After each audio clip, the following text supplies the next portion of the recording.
Hello friend, আসসালামু আলাইকুম। কেমন আছেন আপনারা? আশা করি সবাই ভালো আছেন। আমিও আল্লাহর অশেষ রহমতে আলহামদুলিল্লাহ ভালো আছি। আজকে যে বিষয়টা নিয়ে কথা বলবো সেটা নিয়ে আসলে অনেক আগেই একটি ভিডিও তৈরি করা উচিত ছিল। তো যাই হোক, এটা একটা সবচেয়ে কমন প্রশ্ন যে এজেন্ট আউটলেট, এজেন্ট ব্যাংকিং আর ব্রাঞ্চ ব্যাংকিংয়ের মধ্যে পার্থক্যটা কোনটা, পার্থক্য কোথায়, ডিফারেন্স কোথায়। ও সেটা হলো এজেন্ট ব্যাংকিং আর এজেন্ট ব্যাংকিংয়ের একটি এজেন্ট পয়েন্টের সামর্থ্য আর ব্রাঞ্চের সামর্থ্য। সবচেয়ে বড় পার্থক্যটা হলো সামর্থ্যের পার্থক্য। কারণ এজেন্ট আউটলেটের সামর্থ্য নির্ভর করে এজেন্টের সামর্থ্যের উপরে। আর যেহেতু ব্যাংকের ব্রাঞ্চ যেহেতু সরাসরি ব্যাংকের মাধ্যমে পরিচালিত হয়, সেই ক্ষেত্রে সেটা একটি প্রতিষ্ঠান, এর সামর্থ্য কিন্তু অনেক বেশি। আপনি যদি বলেন যে কীভাবে, দেখেন, আপনি একটা এজেন্ট আউটলেট নিয়েছেন, আপনি সেইখানে ইনভেস্ট করছেন হয়তো 20 লাখ টাকা। 20 লাখ টাকার ভেতরে 10 লাখ টাকা আপনি ক্যাশে রাখছেন আর 10 লাখ টাকা মাদার অ্যাকাউন্টে আছে। তাইলে আপনার এইখানে ডিপোজিটের সামর্থ্য কতটুকু? ডিপোজিটের সামর্থ্য কিন্তু 10 লাখ।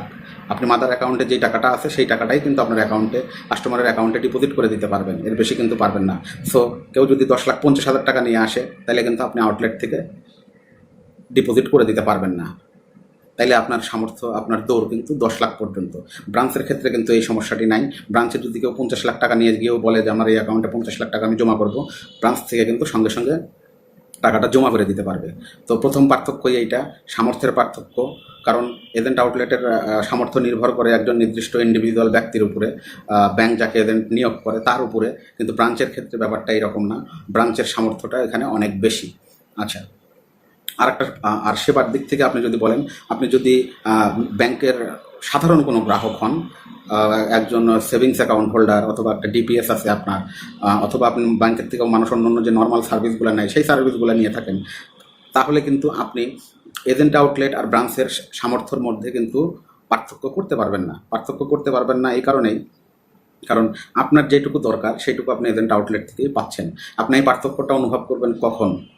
ওই যে আমি বললাম, যদি আপনি 11 লাখ টাকা জমা দিতে আসেন, তখন আপনি বুঝতে পারবেন যে এই জায়গায় কিন্তু 11 লাখ সে জমা করতে পারতেছে না। তখন আপনি বুঝতে পারবেন যে সামর্থ্য 10 লাখ। আবার আপনি যদি অন্যান্য সেবাগুলো নেন, আপনি যে সেবাগুলো নেবেন, ছোটোখাটো যেই সেবা, এই সেবাগুলো আপনি গেলে পরে এজেন্ট আউটলেট থেকে খুব সুন্দরভাবে অনায়াসেই নিতে পারবেন। সেই ক্ষেত্রে কিন্তু আপনার কাছে ব্রাঞ্চের আর আউটলেটের মধ্যে পার্থক্য খুব একটা চোখে পড়বে না। সো এই পার্থক্যটা সবচেয়ে ভালোভাবে তারাই ফাইন্ড আউট করতে পারবে যারা ব্যাংকের সাথে বড় বড় অ্যামাউন্টের লেনদেন করে থাকে। যেমন একজন এজেন্ট আউটলেট থেকে বিভিন্ন ধরনের লোন হয়, এসএমই লোন হয়, এগ্রি লোন হয়, রিটেইল অন্য যে লোন আছে, হাউস বিল্ডিং লোন হয়, ও ক্রেডিট কার্ড প্রসেসিং হয়, অন্য সব ধরনের কিন্তু লোন হয়। কিন্তু এজেন্ট আউটলেট থেকে কিন্তু সিসি লোন হয় না। তো আপনার যদি কাস্টমার হিসাবে সিসি লোনের প্রয়োজন না হয়, আপনি যদি মনে না করেন যে সিসি লোন যদি আপনার দরকার না হয়, আপনার যদি এমনি এসএমই লোন টোন হলেই চলে, তাইলে কিন্তু আপনি সার্ভিসটা এজেন্ট আউটলেট থেকে নিতে পারবেন।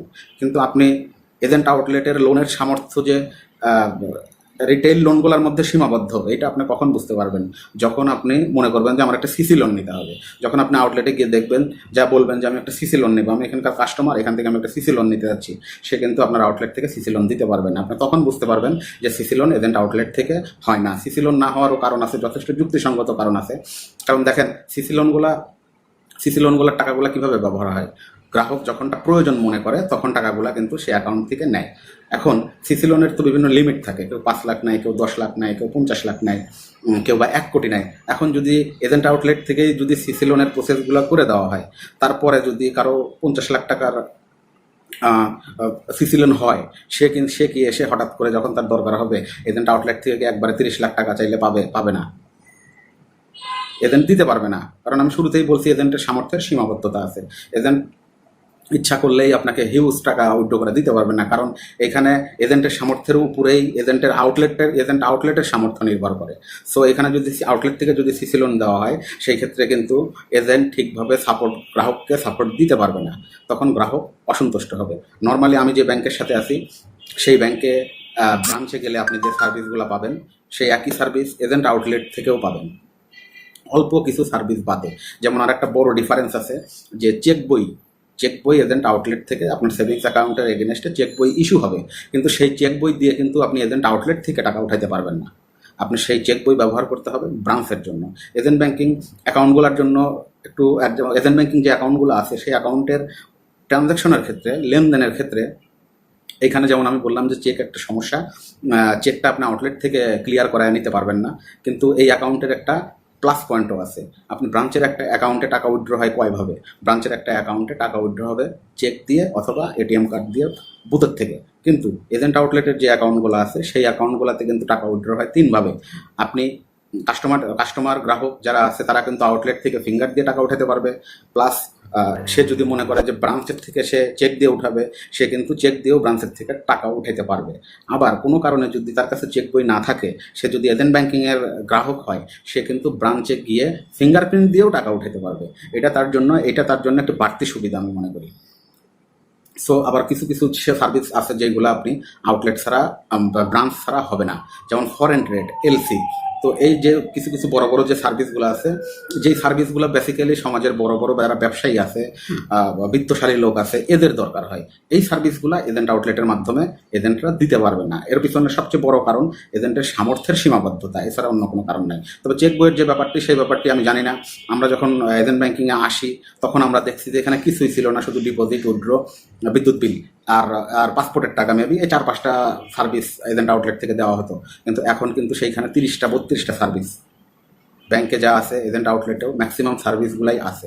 তো চেক বই যতদূর ভবিষ্যতে ইন ফিউচারে এখানে হবে না এমন কোনো বিষয় না।